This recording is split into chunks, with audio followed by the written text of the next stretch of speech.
প্রিয় ছাত্রছাত্রীরা, এখানে দেখো আমরা ক্লাস 10-এর মডেল অ্যাক্টিভিটি টাস্ক। তো এখানে তোমাদের যে সিন দেওয়া রয়েছে একটা পোয়েট্রি, তোমাদের টেক্সট বইয়ের লেসন 2-এর থেকে নেওয়া হয়েছে এই পোয়েট্রিটা। তোমরা অবশ্যই জানো পোয়েট্রিটার title, the title of the poetry is fable. সেই ফেবেল পোয়েমটাকেই এখানে দেওয়া হয়েছে। তো কবিতাটা আর আমি এখানে পড়ছি না, খুব বেশি দরকারও নেই, যেহেতু তোমাদের অ্যাক্টিভিটি 1-এ খুব সিম্পল একটা ব্যাপার দিয়েছে।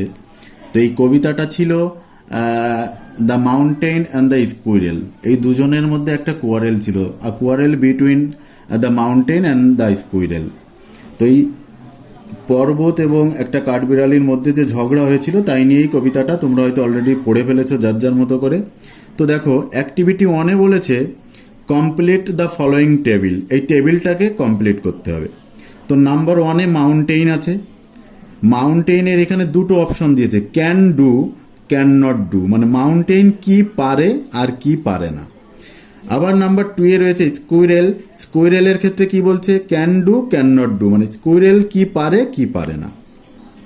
তো পর্বত অর্থাৎ মাউন্টেইন কি পারে, ক্যান ডু, আমরা পোয়েমেই পড়ে নিয়েছি। আ mountain can carry forest on its back. একটা পর্বত তার পিঠে জঙ্গল বয়ে নিতে পারে, কিন্তু একটা কাঠবিড়ালি খুব ছোট, সে পারে না। আবার মাউন্টেন কি পারে না, কাঠবিড়ালি একটা বাদামকে ভেঙে খেতে পারে, কিন্তু মাউন্টেন সেটা পারে না। তাহলে মাউন্টেন কি পারলো, can carry forest on its back. Can not do মানে পারে না কি, can not crack a nut. Mountain পিঠে বড় জঙ্গল বয়ে নিতে পারলেও সে কিন্তু ছোট্ট বাদাম ভাঙতে পারে না। বাট স্কুইরেলের ক্ষেত্রে কি হচ্ছে, ক্যান ডু কি পারে, সে পারে ক্যান ক্র্যাক আ নাট, সে ছোট হলেও একটা বাদামকে ভেঙে খেয়ে নিতে পারে।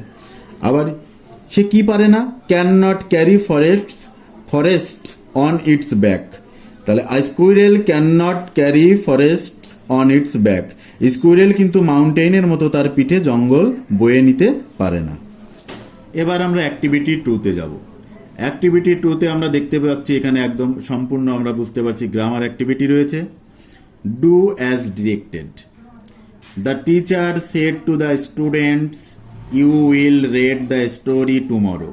দেখো ব্র্যাকেটে স্পষ্ট লেখা রয়েছে change the mode of narration. আমাদেরকে এটা ন্যারেশন করতে হবে। তো the teacher said to the students you will, দেখো ইনভার্টেড কমার মধ্যে আমরা দেখতে পাচ্ছি অ্যাসার্টিভ সেন্টেন্স আছে।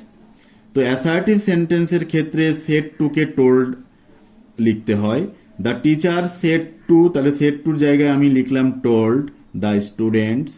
এই ন্যারেশনের অনেক রুল আছে তোমরা জানো, যেহেতু এখানে এখন আমি অ্যাক্টিভিটিগুলো কমপ্লিট করছি, আনসারটা পুট করছি, তাই যতটুকু বলা দরকার সেটুকুই বলে দিচ্ছি।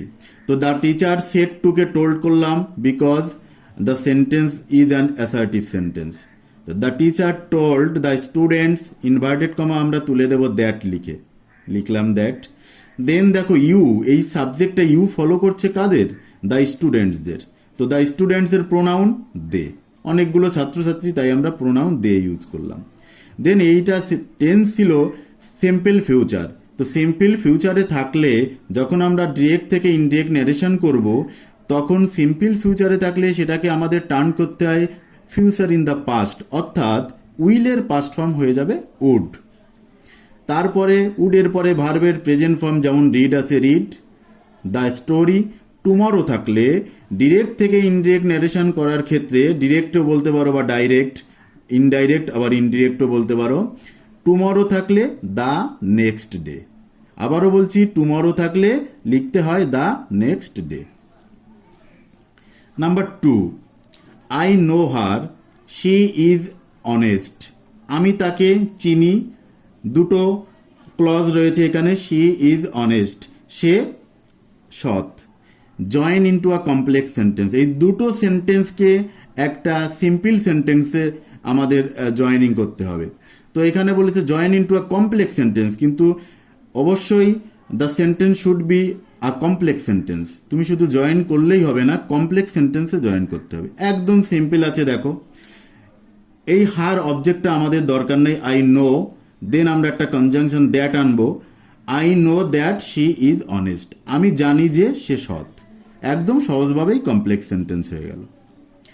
নেক্সটে আছে দেখো নাম্বার 3-তে, the bag is too heavy to carry, ব্যাগটা এতই ভারী যে সেটা বয়ে নেওয়া সম্ভব নয়।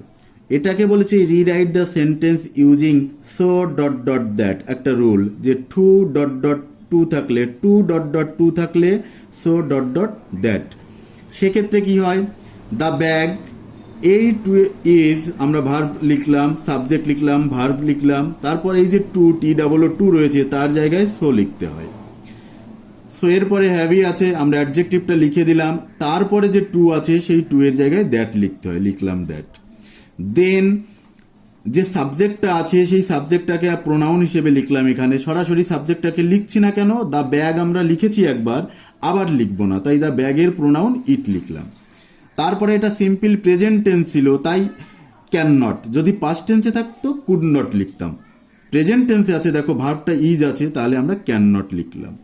তারপর একটা ভার্ব বি ভার্ব আনতে হবে এখানে, can not be. Then carry ছিল ভার্ব, বি ভার্বের পরে সবসময় ভার্বের থার্ড ফর্ম অর্থাৎ পাস্ট পার্টিসিপেল ফর্ম, তাই be carried. So the clear answer is the bag is so heavy that it can not be carried. Activity 3, garbage has been littered in your locality causing filthy, unhygienic environment. Write a letter in about 100 words to the head of the civic authority of your locality to clean garbage regularly. যার মানে হলো তোমার এলাকা থেকে সঠিক সময়ে বা সময় মতো ঠিকঠাক মতো তোমার এলাকা থেকে আবর্জনাগুলোকে সংগ্রহ করা হচ্ছে না, যার কারণে তোমার এলাকাটা সম্পূর্ণ অস্বাস্থ্যকর পরিবেশে পরিণত হয়েছে, নোংরা পরিবেশে পরিণত হয়েছে। তাই তোমাকে এখন একটা 100 ওয়ার্ডের মধ্যে, 100 শব্দের মধ্যে তোমাকে একটা চিঠি লিখতে হবে the head of the civic অথরিটির কাছে, যাতে ঠিকঠাক সময় মতো তোমার এলাকা থেকে নিয়মিতভাবে আবর্জনাগুলোকে সংগ্রহ করা হয়। তাহলে দেখো প্রিয় ছাত্রছাত্রীরা, এখানেই লেটারটা লেখা আছে, তো আমি তোমাদের পড়ে শোনাচ্ছি একবার, যাতে করে তোমাদের হ্যান্ডরাইটিং বুঝতে কোনো প্রবলেম না হয়, কোনো ওয়ার্ড বুঝতে প্রবলেম না হয়, তাই আমি একবার জাস্ট পড়ে শোনাচ্ছি। দেখো প্রথমে টু লিখব, তারপরে লিখব কার কাছে চিঠিটা লিখছি, ওখানে আমরা পড়েছি the head of the civic অথরিটির কাছে চিঠিটা লিখতে হচ্ছে। তারপরে নিচে যে ব্যক্তির কাছে তুমি লিখছো তার অ্যাড্রেস, তার অফিসিয়াল অ্যাড্রেস, সেখানে the head of the civic authority, তার অফিসিয়াল অ্যাড্রেস, আমি আমার মতো করে একটা অ্যাড্রেস লিখেছি, তোমরা তোমাদের মতো করে যে যার মতো করে একটা অ্যাড্রেস লিখতে পারো। দেন সাবজেক্ট, এখানে তোমাকে আমি যেভাবে সাবজেক্ট লিখেছি সেভাবে তোমাদের সাবজেক্টটা লিখতে হবে। কি লিখেছি সাবজেক্ট?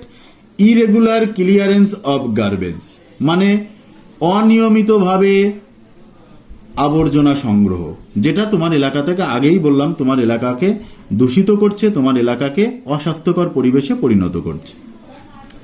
স্যার লিখবো আমরা এখানে, স্যার লিখে একটা কমা দেব। দেন স্যার বরাবর দেখো প্রত্যেকটা লাইনে স্ট্রেট আছে, আমরা এই এসের নিচ থেকে আই থেকে শুরু করব।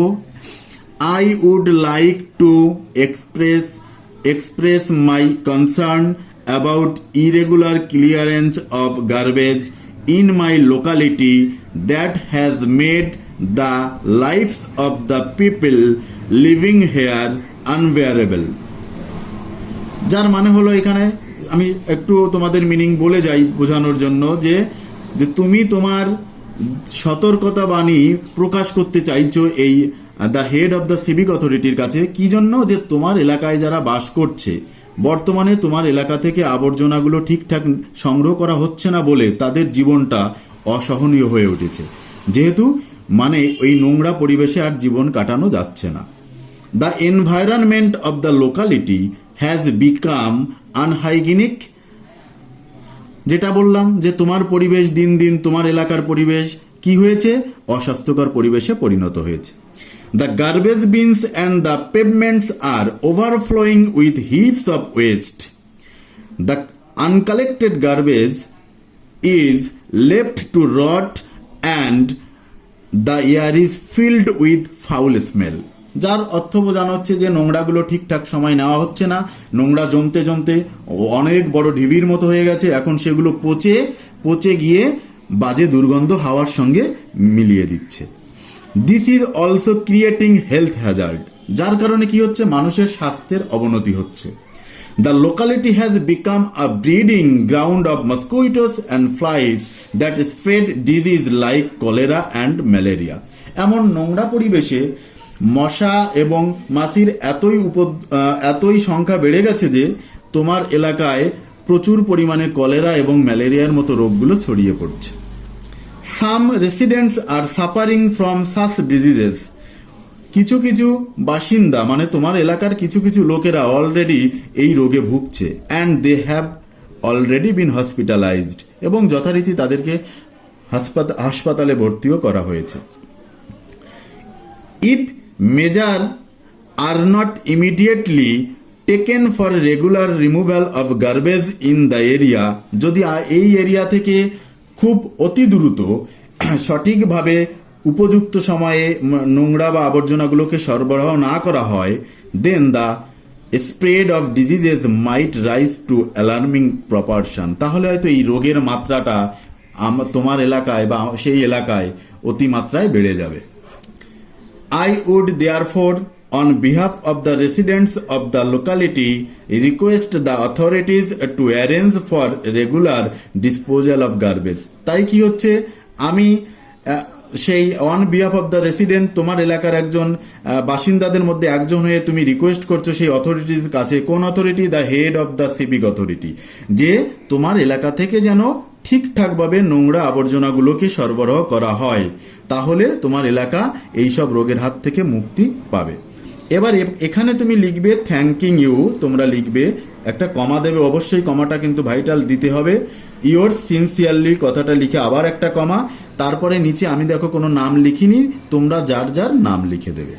এটা রাইট সাইডে। লেফট সাইডে কি হচ্ছে, এখানে অ্যাড্রেস লিখবে, মানে তুমি কোন এলাকায় এই বাস করো, তুমি কোন এলাকার প্রেক্ষিতে এই লেটারটা লিখলে তোমার এলাকার অ্যাড্রেস হবে। আমি আমার মতো একটা অ্যাড্রেস লিখে দিয়েছি। তারপরে নিচে তুমি যেদিনে এই চিঠিটা লিখছো বা এই লেটারটা পাঠাচ্ছ সেই দিনের তারিখটা মানে ডেটটা লিখতে হবে। আমি এখানে একটা তারিখ বা ডেট লিখে দিয়েছি।